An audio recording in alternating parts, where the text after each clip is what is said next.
장 17, 18절 시작. 해가 져서 어두웠는데 연기 나는 가마가 보이며 불타는 등이 쪼갠 고기 사이로 지나더라. 그날에 주께서 아브라함에게 언약을 세워 말씀하시기를 내가 이 땅을 이집트 강으로부터 큰 강 유브라데스까지 내 씨에게 주었으니. 아멘. 저와 여러분은 이제 창세기 15장 17절과 18절을 중심으로 해서 세 번째 언약의 확증이라는 내용으로 오늘 마지막 시간을 여러분들과 함께 가져보도록 하겠습니다. 우리가 하나님을 믿는다라고 고백을 하죠. 무엇을 믿는가라고 물었을 때 그 믿음의 내용이 무엇인지 그 자리에서 대답하지 못하면 사실은 우리가 하나님을 믿는다는 그 믿음의 근거가 없는 거죠. 막연하게 믿을 수는 없습니다. 믿음이라는 것은 상호 신뢰인데요. 신뢰를 내가 당신을 신뢰합니다. 당신을 믿습니다라고 그렇게 고백을 한다면 무엇을 믿는지 대답을 못하는 믿음은 정말 웃기는 믿음 아니겠습니까? 그거는 믿음도 아니죠. 그러나 하나님께서 오늘 아브라함이 하나님께 질문을 합니다. 너를 통해서 복의 근원이 되고 내 후손들이 땅에 모래알처럼 바다의 별들처럼 그렇게 많아질 것이라 이렇게 말씀을 하시고 그 아브라함은 갈대아 우르를 떠나서 가나안 땅에 들어왔습니다. 지금까지 사실 15장이 되기 전까지는 하나님께서 처음 약속하셨던 이 약속에 대해서 아브라함은 하나님께 질문하지 않았습니다. 왜냐하면 이 질문은 도저히 아브라함의 상황으로는 불가능한 약속이었기 때문이지요. 아시다시피 아브라함은 나이가 들어가고 있고 아내도 더 이상 자녀를 생산할 수 있는 기능이 상실되어 가고 있었기 때문이죠. 그래서 14장까지는 하나님께서 처음 약속하셨던 이 문제에 대해서 질문을 해본 적이 없습니다. 그런데 15장에 들어와서 드디어 하나님은 이렇게 전능하신 분이시구나. 그 약속을 이루어 가시는 분이시구나. 사라를 통해서 그 약속을 이루기 위해서 애굽에 내려갔을 때에도 하나님께서는 사라를 보호하셨구나. 여러 가지를 겪게 됩니다. 그러자 이제 하나님이 그 일을 하실 하나님이라는 것을 믿기 시작하였고 15장에 드디어 하나님께 질문을 하지요. 뭐라고 질문합니까? 하나님, 내가 이 일을 어떻게 이루실 줄 무엇으로 어떻게 알 수 있습니까? 라고 8절에 보면 하나님이여 내가 이 땅을 유업으로 삼을 줄 무엇으로 알리까? 라고 이제 하나님께 질문을 합니다. 그 질문에 하나님이 대답하시는 게 언약식입니다. 여러분, 우리가 하나님을 믿습니다. 무엇으로 믿습니까? 어떻게 뭘 믿어야 합니까? 라고 질문한다면 하나님은 이 하나님과의 언약을 꺼내놓고 이 언약을 설명하시면서 이 언약을 믿으라라고 말씀하시죠. 우리는 지금 주님의 재림을 믿고 있습니다. 그리고 기다리고 있습니다. 왜 믿고 기다릴 수 있느냐? 예수님이 그렇게 언약하셨기 때문입니다. 그렇습니다. 우리의 믿음은 바로 언약 위에 굳게 서 있고 그 언약을 믿기 때문에 우리는 주님의 재림을 기다리고 있죠. 이런 것처럼 이 언약이 어떻게 이루어졌으며 또한 그 언약을 어떻게 이루어 가실까라는 부분들에 대한 이해는 우리의 믿음의 근원을 흔드는 이야기입니다. 우리 믿음이 부족한 것은 하나님께서 우리에게 약속하신 약속과 언약이 어떻게 약속이 되었으며 어떻게 이루어가는가에 대한 확인이 없다면 우리는 그 믿음이 아닌 것이죠. 그래서 이 언약의 확증, 무엇으로 믿을 수 있습니까? 라고 했을 때 하나님이 언약을 설명해 주셨듯이 여러분에게 부족한 믿음들이 성경을 통해서 하나님의 약속은 어떻게 약속되어 하셨으며 어떻게 이루어갔는가를 우리가 성경을 통해서 계속 확인을 하면 하나님은 어떠신 분이시라는 것을 우리가 알게 되죠. 그 중에 가장 중요한 언약은 십자가와 부활과 승천과 재림의 언약들입니다. 바로 이런 것들이 우리는 흔히 말하는 복음이라고 이야기를 합니다. 그래서 오늘은 마지막으로 이제 하나님의 그 언약의 완전성, 확실성 이 부분에 대해서 여러분들에게 한번 이야기를 해보도록 하겠습니다. 하나님의 언약이 얼마나 완전한지 그 완전함을 믿을 때 여러분의 믿음은 여러분과 저의 믿음은 완전한 하나님을 믿게 될 것입니다. 자, 에레미야서 31장 우리가 여기서 좀 한번 관찰을 하고 오늘 본문을 설교를 하면 훨씬 여러분들에게 도움이 되리라 생각이 듭니다. 31장을 한번 다 열어보시죠. 31장 보겠습니다. 자, 우리 지금 계속하고 있는 31장 31절부터 제가 한번 봉독해 보겠습니다. 주가 말하노라 보라 그날이 오면 내가 이스라엘 집과 유다 집과 더불어 새 언약을 맺으리니 주가 말하노라. 여기 주가 말하노라 주가 말하노라 또 33절에도 주가 말하노라 이런 말들은 계속 하는 것은 이 언약을 이스라엘의 어떤 조건이 아니라 하나님이 일방적으로 하신다라는 의미에서 주가 말하노라도 있고 하나님이 반드시 하신 약속은 하나님이 성취하신다는 의미에서 주가 말하노라라고 말씀하고 있죠. 그래서 32절은 내가 이집트 땅에서 손으로 그들을 인도하였던 날에 그들의 조상들과 맺은 언약은 언약에 따른 것이 아니니 비록 내가 그들에게 남편이었지만 그들이 나의 언약을 파기하였다. 주가 말하노라 그러나 이것을 내가 이스라엘 집과 더불어 맺을 언약이 되리니 그날 이후는 나는 내 법을 그들 속에 두어 그들의 마음속에 기록하여 나는 내 하나님이 되고 그들은 나의 백성이 되리라. 이게 저번 주에 여러분들이 했던 이야기예요. 또 저번 주에 얘기했던 말씀드렸던 34절 그들은 각기 자기 이웃과 각기 자기 형제들에게 말하기를 주를 알라고 더 이상 가르치지 아니하리니 이는 그들 모두가 즉 그들 가운데 큰 자부터 작은 자까지 나를 알게 될 것이기 때문에 사랑에 대한 뭡니까? 우리가 이렇게 배우지 않아도 알게 될 언약이라고 말씀을 드렸었습니다. 자, 그럼 오늘은 바로 그 다음 이야기입니다. 내가 그들의 죄악을 용서하며 그들의 죄를 더 이상 기억지 아니할 것임을 주가 말하노라. 아멘. 바로 이 부분을 여러분들과 함께 이야기해보죠. 두 가지를 한번 기억하십시오. 하나는 뭐냐면 그들의 죄악을 용서할 것. 용서라는 단어를 기억하시고 그 다음에 죄를 더 이상 기억지 않는다. 용서와 기억지 않는다. 이 두 가지가 오늘 여러분과 함께 나누어야 할 언약의 완전성과 확실성에 대한 이야기입니다. 두 가지 기억하세요. 하나는 뭐라고요? 하나님이 우리의 죄를 용서하시는데 용서하신 이후로는 기억지 않겠다는 것. 굉장히 중요한 이야기입니다. 자, 왜 하나님이 우리에게 하신 약속이 완전하냐? 그것은 언약하여 목적하는 하나님의 최후의 목적은 이 언약을 이루어서 언약을 하셔서 최후의 목적이 뭐냐면 나는 그들의 하나님이 되고 그들은 내 백성이 되는 것이 하나님의 목적이죠. 이것은 이미 성경 전체가 맥을 이어오는 중요한 하나님의 계획이죠. 이스라엘 백성들에게 하나님께서 약속하실 때도 뭐라고 말씀하세요? 그들은 나는 그들의 하나님이 되고 그들은 내 백성이 될 것이다 라고 이스라엘 백성들에게 약속한 이 약속이 결국은 요한계시록에 가서 이 이야기로 끝이 나니까 하나님의 약속은 바로 이게 목적이었다는 거죠. 그러면 이렇게 완전한 하나님의 나는 그들의 하나님이 되고 그들은 내 백성이 되기 위해서는 완전해져야 되는데 이 완전해지기 위해서는 가장 중요한 것은 우리의 악행을 하나님이 용서하시고 기억치 않는다는 확신이 없이는 우리가 그리스도 안에 온전히 연합할 수가 없어요. 굉장히 중요한 이야기입니다. 오늘 두 가지 꼭 기억하라 그랬습니다. 그들의 죄악을 용서한다고 하셨고 기억지 않는다고 했습니다. 이 두 가지는 너무 중요한 겁니다. 그렇지 않으면 우리는 하나님과 온전한 하나가 될 수가 없어요. 그래서 복음이 말하고 있는 논리는 뭐냐면 완전한 용서가 완전한 연합을 이룬다는 겁니다. 이 둘은 절대 떨어질 수 없이 묶여 있어요.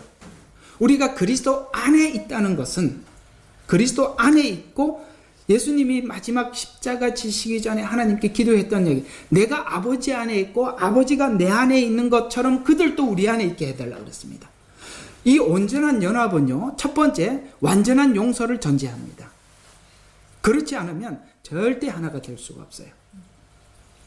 그래서 완전한 용서가 완전한 연합을 이루어 가는데 상대가 완전한 용서를 확인하기 위해서는 용서가 사랑 안에서 이루어졌다는 것을 확인해야 되는 거예요. 이 용서가 하나님의 사랑 안에서 이루어졌다는 것을 믿을 때 우리는 하나님 앞에 완전한 두려움을 떨쳐버리고 어떤 모습으로든지 하나님 앞에 나갈 수 있는 거예요. 믿습니까? 예. 우리가 무슨 죄든지 하나님 앞에 고백하면 용서해 주신다는 믿음을 가질 때 나갈 수 있는 것입니다. 자, 그래서 우리가 하나님 앞에 나가는데 두려움이 없어야 돼요. 두려움이 없어야 돼요. 그래서 이 하나님이 우리를 사랑하시는 사랑이 나를 용서했다는 이 용서가 두려움 없게 만든대요. 자, 요한일서 4장 16절과 19절입니다.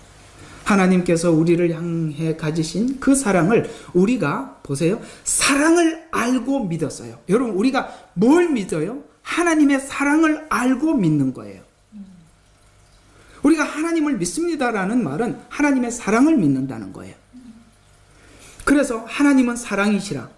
똑같이 우리가 예수 그리스도를 만난 모든 사람들이, 예수님의 용서를 경험한 사람들이, 모든 사람들의 동일한 간증은 하나님은 사랑이더라는 거예요. 사랑 안에 거하는 사람은 하나님 안에 거하고 하나님께서도 그 사람 안에 거하느니라. 그게 바로 온전한 연합이라는 거예요. 이렇게 우리의 사랑이 온전해졌나니 이는 우리로 심판날에 담대함을 가지려 하는 것이라. 아멘. 우리가 심판날에 담대함을 가지는 것은 하나님의 사랑이 나를 용서하셨다는 그 용서가 마지막 심판날에 담대함을 가지게 만드는데, 그 뒤에 계속 이렇게 이야기가 이어져 나오고 있습니다. 이는 그분이 그러하심과 같이 우리도 이 세상에서 그러하기 때문이라. 사랑 안에는 두려움이 없나니 온전한 사랑은 두려움을 내어 쫓느니라. 이는 두려움에는 고통이 있음이라. 두려워하는 자는, 왜 우리 속에 두려움이 있느냐? 사랑 안에 온전히 거하지 못하기 때문에 두렵다는 거예요. 우리가 그분을 사랑하는 것은, 다른 말로 우리가 그분을 믿는 것은, 말했죠? 믿음은 사랑이 근거라고 했잖아요. 그러니까 우리가 그분 안에 사랑하는 것은 그분께서 먼저 우리를 사랑하셨습니다. 어떻게 사랑하셨어요? 그게 바로 예수 그리스도 아닙니까? 자, 두려움을 가진 채로 상대를 온전히 사랑할 수 없어요. 그렇죠? 그래서 이 가정의 부부의 원리 속에서도 보면 폭력적인 어떤 대상, 아내든 남편이든 그 폭력 앞에 사랑한다고, 그러니까 폭력자 앞에서 사랑한다는 말은 이 사랑이 아니죠. 두려워서 억지로 사랑을 고백하는 것 같이 보이지. 그거는 사랑은 아니에요. 맞지요? 두려움을 가진 채로는 절대 온전한 사랑은 완성될 수가 없어요. 두려움이 떠나가야 됩니다. 상대방에 대한 사랑에 대한 신뢰가 있어야 온전히 하나가 될 수 있는 거예요. 그래서 형벌의 두려움으로는 사랑이 불가능하죠. 혹시 하나님께서 나를 심판할 수도 있다라는 두려움으로는 사랑과 온전한 연합을 가질 수가 없어요. 나를 사랑하지 않으면 죽일 것이다 하는 상대에게 우리는 사랑을 표현할 수도 없고 가질 수도 없기 때문입니다. 또 이런 것도 있을 수 있어요. 만약에 상대방이 내 진짜 모습을 보게 되면 마음이 달라질 수도 있어 라고 생각을 한다면, 또 그것도 항상 마음에 거리감을 둘 수밖에 없는 거 아니겠습니까? 그래서 우리는 하나님 앞에, 그 하나님의 사랑 앞에 어떤 모습으로 나가느냐 하면, 그 하나님의 온전한 사랑 앞에 우리는 있는 모습 그대로 나갈 수 있는 거예요. 왜냐하면 하나님이 우리를 용서하신 것은 우리의 본성까지도 받아주신 거예요. 아멘. 바로 그겁니다.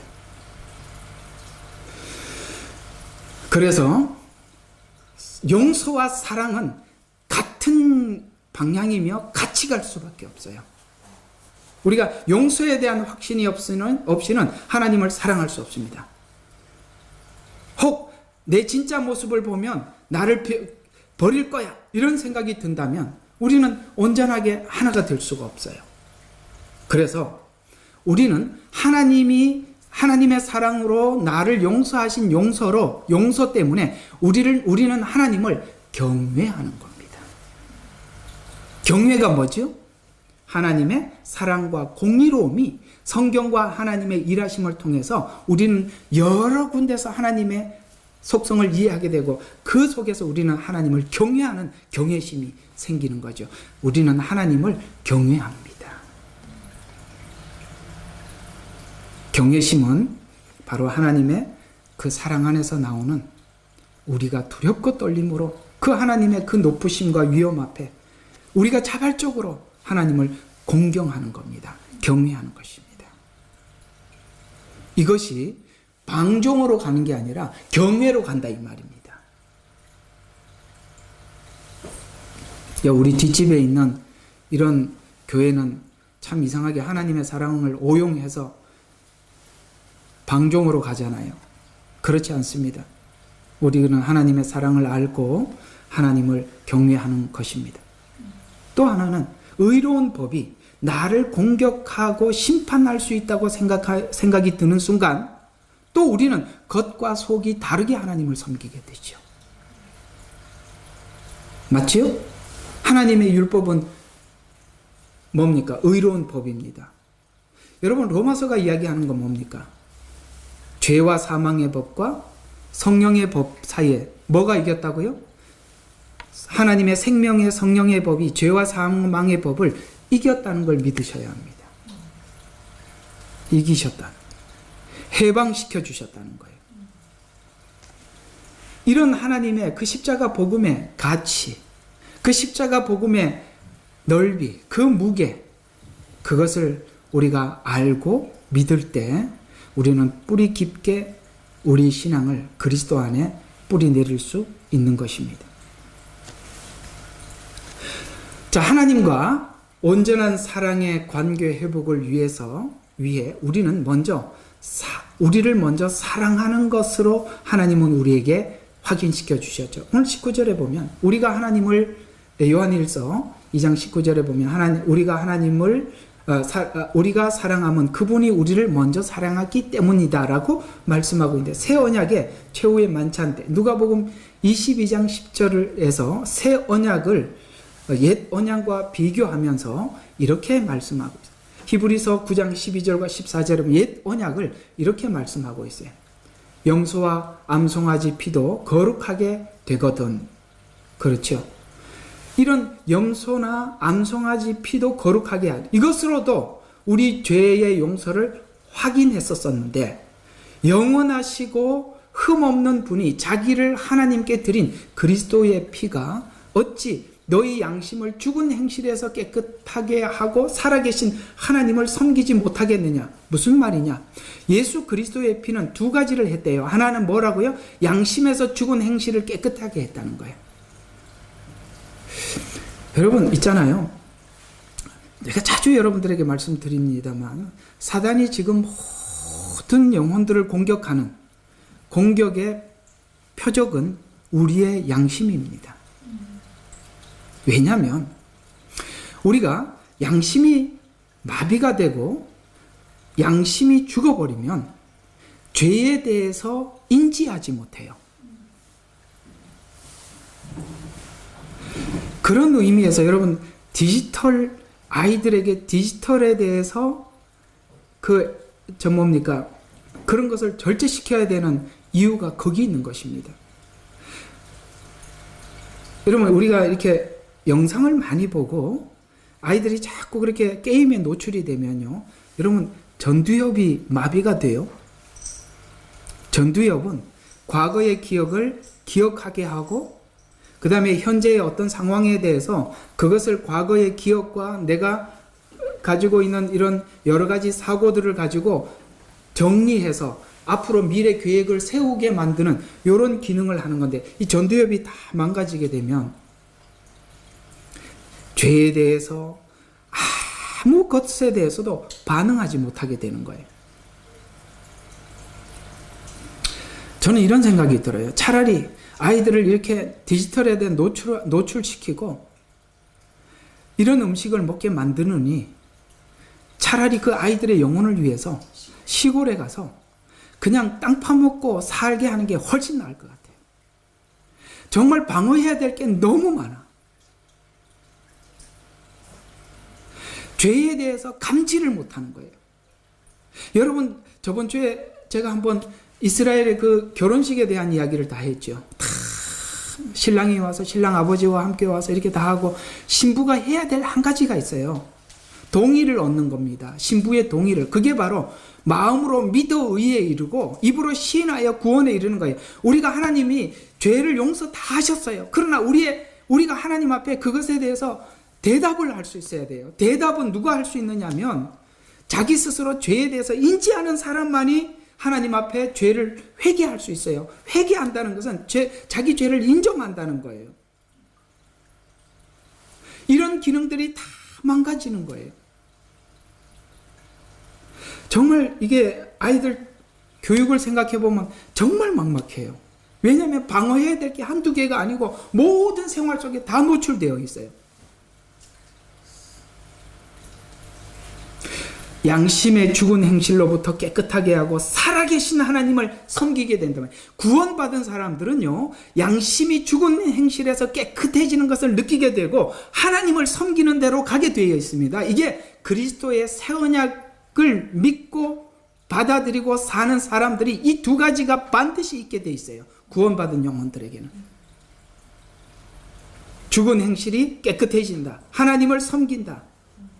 이 두 가지죠. 그래서 성만찬에 포도주와 떡을 나누면서 예수님의 피의 언약의 완전함과 확실함을 말씀하셨죠.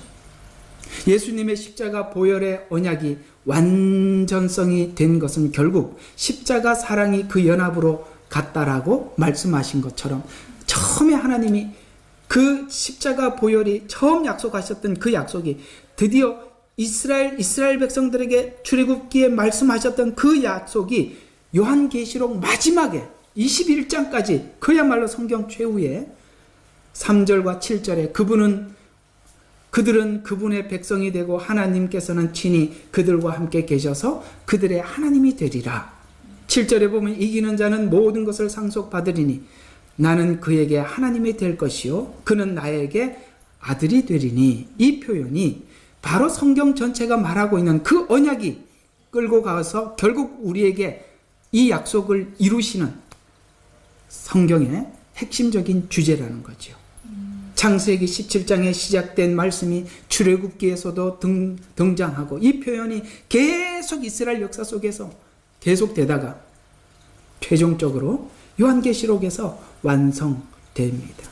이 약속이 신약 이후에 완전한 언약이 되었는가? 예수님께서 사역에서 이렇게 완전하게 되었다라고 말씀하고 있는데, 요한복음 17장 21절과 22절에 보면 이는 그들 모두가 하나 됨이오니 아버지시여 아버지께서는 내 안에 계시고 내가 아버지 안에 있는 것 같이 그들도 우리 안에 하나가 되게 하여서 세상으로 하여금 아버지께서 나를 보내신 것을 믿게 하여 주옵소서. 우리가 하나 된 것 같이 그들도 하나가 되려 하려는 것이옵니다.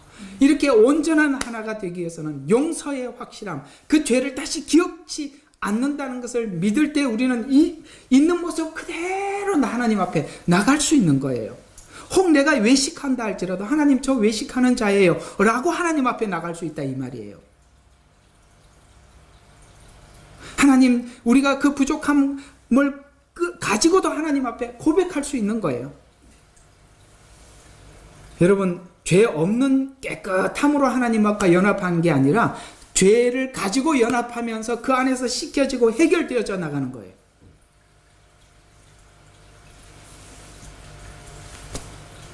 이 원리 안에서 예수님과 교회 연합을, 성경은 이 연합을 이런 연합이다 라고 계속 설명하고 있는데 세 가지 설명을 하고 있습니다. 하나는 에베소서 5장 32절에 보면 부부의 연합과 같다, 하나 됩니다, 이렇게 표현하고 있는데요. 에베소서 5장 32절에 보면 부부 관계에서 그리스도와 교회의 신비로운 연합이라고 말씀하셨어요. 그래서 결혼 전에 사랑했던 사랑으로 결혼 후 더 깊어가는 사랑으로 이루어지는 연합이다. 또 포도나무와 가지의 연합과 같다, 이렇게 말씀합니다. 요한복음 15장 5절에 보면 포도나무 가지 연합과 같이 떨어지면 가지가 죽는 연합, 그러나 더 깊어져가는 연합으로 설명하고 있는데요. 골로새서 1장 18절입니다. 이 연합이 완전한 연합이에요. 그는 교회의 머리시라. 그는 시작이시며 죽은 자들로부터 첫 번째 나셨으니 이는 그가 만물에서 으뜸이 되려 하심이라. 교회의 우리를 예수님을 교회의 머리요 우리는 그의 머리에 붙은 지체라고 설명함으로 인해서 여러분 머리와 몸은 떨어질 수 없는 관계. 만약에 머리가 죽으면 몸이 죽고 몸이 죽어도 머리가 죽는 떨어질 수 없는 관계가 되었다라고 말씀하고 있어요. 이 연합이 얼마나 완전한 연합이에요. 이 연합을 완성하기 위해서 성만찬에서 이렇게 비유하고 있어요. 왜 그렇게 완전한 연합이 이루어질 수 있었는가? 요한복음 6장 36절과 37절에 내 살을 먹고 내 피를 마시는 자는 내 안에 거하며 나도 그 사람 안에 거하느니라. 살아 계신 하나님께서 나를 보내셨고 내가 아버지로 말미암아 사는 것 같이 나를 먹는 그 사람은 역시 나로 말미암아 살리라. 그래서 예수님 안에서 완전히 하나 된 내가 너 안에 너가 내 안에가 완성될 수 있었다. 왜요? 예수님이 피를 흘려주시고 십자가에 죽으심으로 그 연합이 온전히 이루어지게 되었다. 우리는 거기서 하나님의 사랑을 확인하게 되었고 우리는 하나님 앞에 정말 자발적으로 순종하는 순종의 사람이 되어 하나가 되었다라고 말씀하고 있어요. 예수님의 성육신은 우리와 하나가 되기 위해서 성육신 하셨죠. 요한복음 1장 14절에 보면 말씀이 육신이 된 것은 연합되기 위해서 성육신 하신 것이죠. 그래서 성육신 하셔서 우리가 살아가는 인생 속에 함께 들어오셔서 함께 울고 함께 웃으시며 함께 먹으시며 우리 인간이 지니고 있는 그 죽음의 한계 앞에 하나님 앞에 나가 정말 땀방울이 핏방울이 되도록 눈물 흘려 인간이 가지고 있는 이 고통을 함께 나누시며 그걸 모두 성육신으로 끌어안고 십자가에 죽으심으로 우리의 모든 것을 하나님 앞에 아뢰는 중보자가 될 수 있었다라고 말씀하고 있습니다. 쉽게 말해서 이렇게 표현할 수 있는 것이죠. 예수님의 성육신은 그야말로 만왕의 왕이요 만주의 주가 되신 분이 이 땅에 오셔서 인간이 가장 비참한 말구 위에서 태어나셔서 여기 보면은 이스라엘 레위기에 보면 이스라엘 백성들은 말은 부정한 짐승에 들어가서 먹지 않아요. 그런데 그 말구 위에 태어났다는 것은 인간이 태어날 수 있는 가장 비참한 상태에서 시작하셨다는 뜻이며 뿐만 아니라 그분은 만왕의 왕이요 만주의 주가 되시는 주님이시. 그 많은 사람들이 예수 그리스도를 따르며 찬양하고 그랬었지만 모든 사람들이 그 앞에 서서 뭐라고 말했습니까? 저를 십자가에 못 박으소서 그런 아픔을 겪으시고 그야말로 저주의 십자가를 지심으로 이 땅에 정말 모든 사람들의 가장 낮고 비천한 자 만왕의 왕으로서 이 땅에 있는 왕들 위에 왕이신 예수님께서 이 땅에 가장 높은 지위에 있는 사람들 가장 낮은 자들까지도 끌어안고 십자가에 죽으심으로 우리의 온전한 중보자가 되셨다라. 그래서 성육신 하셔서 함께 삶으로 십자가에 죽으심으로 성육신 되셔서 우리의 모든 것을 하나 되기 위해서 성육신 하셨다는 것이죠. 그래서 성육신의 목적은 인간의 본성을 그대로 사랑하며 받아주기 위해서 이해하기 위해서 받아주기 위해서 오신 성육신이라는 것이죠. 하나님은 우리를 가두고 감시하며 하는 연합이 아니라 사랑을 주고 사랑을 공유한 그야말로 인격적 연합으로 사랑하신 것이 바로 성육신과 십자가와 사랑의 연합입니다. 더 이상 다른 것이 필요치 않을 만큼 하나님의 이 언약은 완전하다라는 이야기입니다. 그래서 완전성에 대해서 말씀을 드렸고 두 번째, 새 언약의 확실성입니다. 이 새 언약이 얼마나 확실한가? 히브리서 8장부터 12장이 새 언약이 어떻게 성취되었는가를 설명하는 것이 바로 히브리서 8장부터 12장까지 있는 내용인데요. 이 선언에서 내용들이 정말 중요한 부분만 좀 발췌해서 여러분들에게 말씀을 드리면 이렇게 성취하셨다고 말씀하고 있는데 히브리서 9장 15절에 보면 이런 연유로 그는 새 언약의 중보자시니 이는 첫 언약 때에 범죄한 것들을 구속하시려고 죽으심으로써 부르심을 받은 그 영원한 유업의 약속을 받게 하려는 것이라. 자, 보세요. 이 논리가 뭐냐면은 이 히브리서 9장 15절에 보면 얼핏 보면 우리의 중보자가 되고 우리의 구속자가 되기 위해서 십자가에 죽으셨구나 이렇게 생각하는데 그 뒤에 내용 이어져 나오는 내용이 굉장히 중요합니다. 이거는 15절의 말씀은 우리의 죄를 용서하기 위해서 십자가에 죽었다라는 이런 정도 이야기가 아니라 십자가의 죽음이 죄 용서를 넘어서 무엇이 있느냐 이걸 뒤에서 16절부터 설명해 가고 있어요. 무슨 말이냐면 유업을 얻기 위해서는 하나님의 천국을 우리에게 주시겠다고 약속하셨죠. 그 천국을 우리가 유업으로 받기 위해서는 잘 들어요. 부모의 유산을 법적으로 상속받기 위해서는 부모가 돌아가야 해요. 죽어야만 한다 이 말이에요. 그래서 부모의 유산이 내 유산이 되는 것 아니냐는 말인데 15절의 말을 16절에 계속 이렇게 이어져 가요. 유언이 있는 곳에는 유언한 자의 죽음이 필연코 따라와야 한대요. 이해가 가요? 우리가 천국을 상속받기 위해서는 부모가 죽어요. 그래서 첫째 아들과 둘째 아들의 비유를 보면 우리는 둘째 아들이 죄를 짓고 돌아왔는 우리 자꾸 회개한 경험이 있어서 거기에 초점이 맞춰져 있는데 사실은 왜 그 둘째 아들이 불효자식이냐면은 살아있는 부모에게 유업을 달라고 한 거예요. 유대인들이 이 비유를 듣는 즉시 가장 경악하는 것은 어떻게 부모가 살아있는데 유업을 달라 하느냐 이거예요. 유언이 있는 곳에서는 유언한 자의 죽음이 필연코 따라와야 한 거예요. 그래야 우리가 천국을 상속받을 수 있어요. 그래서 죽은 후에야 효력이 있으며 그렇죠. 그래서 죽으셨다는 거죠. 유언한 자가 살아있는 동안에는 전혀 효력이 없느니라. 이 복음의 논리를 제시하고 있는데 그래서 죽을 수 없는 하나님이 확실히 우리에게 유산을 상속하기 위해서 성육신하였고 죽었다라고 그 우리가 천국을 상속받을 수 있는 확실성이 바로 예수님의 죽음에 있다라고. 그러니까 예수님의 죽음은 단지 우리의 죄를 용서하는 것을 넘어서 뭐예요? 하나님 나라의 유업을 상속하기 위해서 죽었다라고 히브리서 9장은 말씀하고 있는 것입니다. 왜? 죄를 용서하고 자녀 삼고 유산을 상속하기 위해서 죽으셨다라고 말씀하고 있지요. 그래서 이스라엘 백성들은 이 말을 듣는 즉시 빨리 신앙을 확정할 수 있었던 거죠. 성육신의 원리로 설명되어 있기 때문에 가능하죠.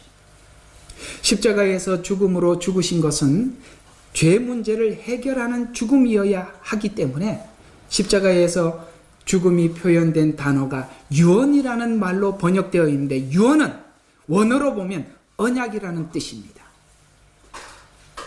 왜요? 언약은 앞으로 하나님께서 약속한 약속이 이루어질 미래형이니까. 그래서 예수님의 죽음은 언약적 죽음인데 유월절 어린 양으로서 단번에 죽으셔서 용서와 상속을 동시에 준 죽음이라고 히브리서 9장 16절과 17절에는 말씀하고 있어요. 그래서 고린도전서 5장 17절에는 유월절에 어린 양이 희생되었다라고 말씀하셔서 드디어 절기가 시작된 겁니다. 아멘. 유월절이 있어서 무교절이 있는 거예요. 무교절이 있었기 때문에 초실절이 있을 수 있는 거예요. 초실절이 있었기 때문에 오순절이 있는 거예요. 봄절기 끝났습니다. 이제는 예수님의 언약은 가을절기로 넘어가는 거죠. 그게 뭐예요? 나팔절입니다. 우리가 지금 기다리고 있는 나팔절은 왜 그 나팔절을 기다릴 수 있는 믿음을 가지게 되느냐? 유월절이 시작해요. 그래서 고린도전서 5장 7절에 보면 유월절 어린 양이 희생되었다. 그분이 예수 그리스도다 라고 말씀하고 있습니다. 아멘이시죠. 우리는 나팔절 절기를 기다리고 있어요. 지금 계속 하나님의 징조를 보이고 있습니다. 여기저기서 이 나팔 소리가 들릴 때 우리는 지금 무엇을 해야 합니까? 다시 오실 예수 그리스도를 맞이할 준비를 하는 것입니다. 우리를 정결케 하고 회개하며 신부로 단장하고 준비하는 시간들입니다. 어쩌면 여러분 이럴 수도 있어요. 과거에 조금씩 어려운 일들이 생겼는데 한꺼번에 어려운 일들이 막 밀려오는 것은 하나님이 몰아치고 있는 겁니다. 감당하기 어려우실 겁니다. 돌아가는 세상마저도 우리가 숨을 쉴 데가 없을 만큼 하나님이 몰아치는 것은 우리가 깨어날 때이기 때문입니다. 열처녀 비유를 보면 신랑이 로다 맞으러 나오라는 이 소식을 들었을 때 열처녀들은 드디어 일어나기 시작했습니다. 자기가 등만 있고 기름이 없다는 것을 발견하기 시작하는 것입니다. 왜 하나님은 지금 몰아세울까요? 우리 자신의 신앙을 철저하게 돌아보라는 것입니다. 요즘 같으면 이렇게 하나님이 막 몰아세우시니까 설교하기가 편해요. 다들 잠자고 싶은데 이런 얘기하면 싫잖아요. 그래서 단 돈 많은 동네 가서 주님 빨리 오십니다 라고 하면은 사람들이 안 온대요. 어때요? 여러분의 고난과 지금 하나님 말씀하시는 십자가 복음이 서로 만나고 있지 않습니까? 하나님께서 그렇게 몰아세운다고 모두 느끼지 않습니까? 우리가 지금 잠자야 될 때가 아니라는 거 모두 다 느끼고 있는 시간들 아니겠습니까? 자, 마지막 하나 중요한 메시지가 또 있습니다. 또 예수님의 희생양의 죽음은 이런 죽음이라고 또 히브리서 9장 11절과 12절에 말씀하고 있어요. 히브리서 정말 9장부터 이 9장에 있는 이 10장 말씀들은 너무 중요한 이야기들이에요. 자, 이렇게 말씀하고 있어요. 희생양으로 대제사장으로 죽으신 죽음인데 대속을 위해서는 자, 유월절 어린 양의 피가 필요하고 두 번째, 피만 있어도 되는 게 아니라 두 번째, 이 피를 가지고 대속할 대제사장이 없으면 죄가 해결되지 않죠. 피와 대제사장은 반드시 있어야 되는데 피도 완전해야 하고 대제사장도 완전해야 되는데 구약의 제사는 불완전할 수밖에 없죠.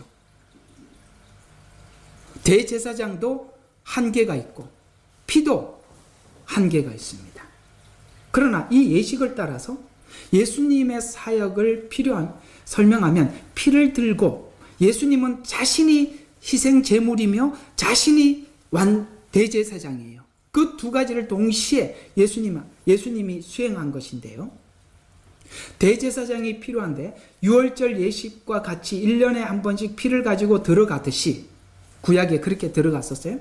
그리스도께서도 지성소에 들어가시기 위해서 십자가에서 완전한 제물과 완전한 대제사장이 되셔서 지성소로 들어가려고 했을 때 성소 휘장이 찢어져 버렸어요.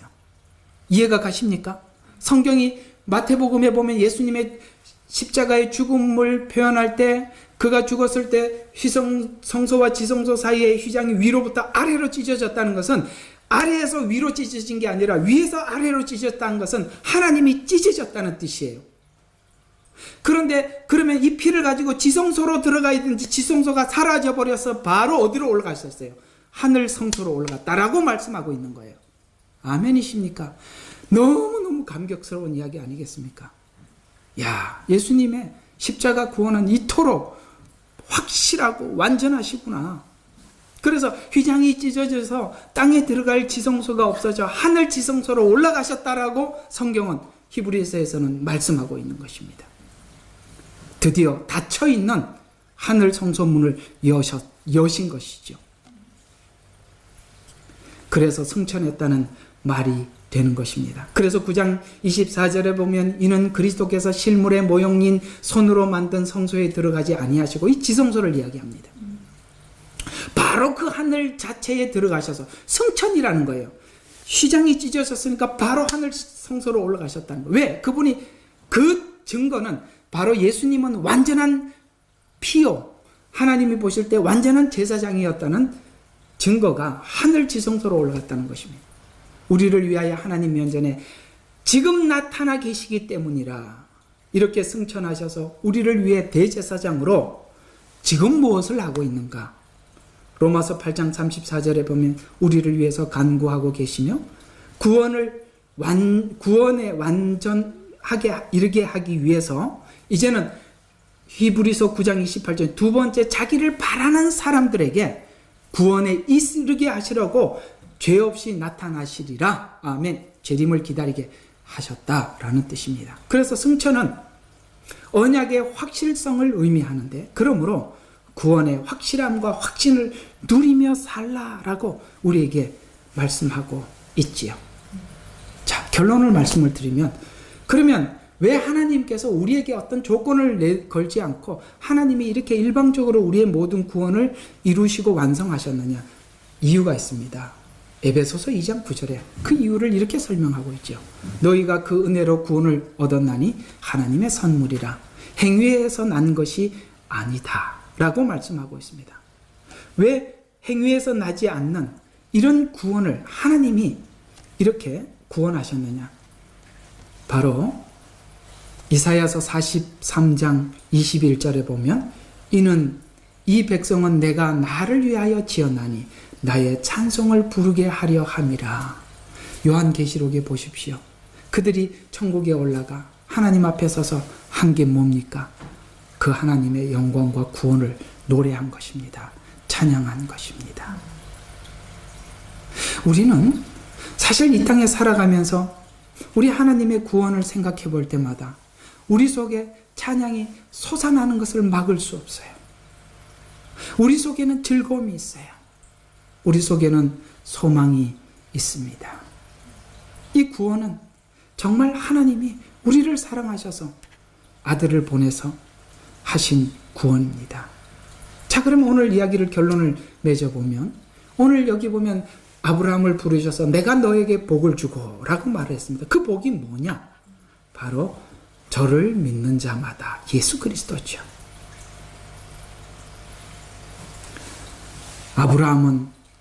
아브라함에게 하셨던 그 약속이 어떻게 하나님께서 일방적으로 이루어 가셨는지, 구약을 보면 이스라엘 백성들의 끊임없는 배교, 도라성, 이런 이야기들이 계속 반복되고 있지만 하나님은 아브라함과 하신 약속을 기억하셔서, 나아가서는 다윗에게 하신 약속을 기억하셔서, 이해가 가십니까? 하나님이 언약한 것을 기억하셔서 이스라엘 백성들을 또 데리고 오고 또 데리고 오고, 그래서 구약은 끊임없이 반역과 하나님의 끊임없는 사랑을 우리에게 설명하고 있어요. 왜 그렇게 했을까요? 하나님이 약속하셨다는 것입니다. 언약입니다. 자, 여러분, 우리는 부족합니다. 우리는 하나님의 요구에 미치지 못하는 수준에 서 있을 수도 있어요. 그러나 우리는 우리 하나님께서 우리 연약한 그 본성 그대로 다 받으셨다는 것을 믿으시고 언제든지 부족한 이 모습 이대로 하나님 앞에 나아가셔서 용서를 구하고 회개하고 하나님 앞에 정말 어린아이들이 부모의 사랑을 믿고 언제든지 품에 안기듯이 그렇게 하나님 앞에 나아가는 한 주간의 삶이 여러분도 되시고 여러분의 자녀도 그러한 자들이 되도록 여러분 한 주간 하나님 앞에 기도하며 애써 나가시기를 주 예수 그리스도의 이름으로 축원합니다. 기도하겠습니다. 아버지 하나님, 이 백성은 내가 나를 위하여 지었나니 나의 찬